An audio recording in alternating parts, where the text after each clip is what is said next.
Bonjour à toutes et à tous. Le président du Faso est arrivé hier après-midi à Dakar pour prendre part à deux sommets.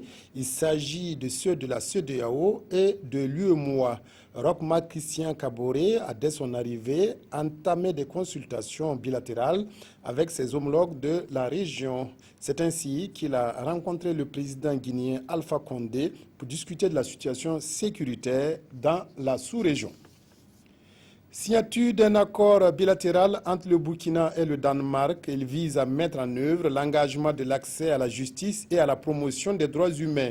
Un programme d'un coût de près de 3,5 milliards de francs CFA. Il devrait permettre aussi de renforcer les capacités des services de sécurité et les membres des initiatives locales. L'Arabie saoudite apporte sa contribution au respect du mois du jeûne. Le royaume saoudien a remis au programme alimentaire mondial PAM 30 000 tonnes de dattes. Ce don est destiné aux réfugiés maliens qui vivent dans les camps au nord du Burkina, notamment à Mentao.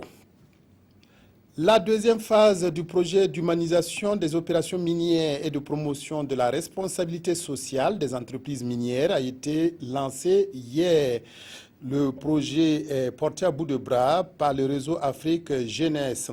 Il vise à valoriser les entreprises minières performantes qui prennent en compte l'homme et son environnement dans leur développement. Je suis le plus grand, le plus fort, le plus beau. Ou encore, je vole comme un papillon et pique comme une abeille. Mohamed Ali, auteur de ces phrases choc, ne fut pas seulement un provocateur, il fut aussi le plus grand boxeur de tous les temps.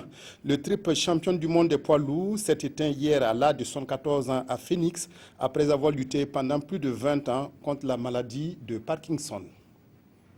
Développement de toutes ces informations à 13h15 pile.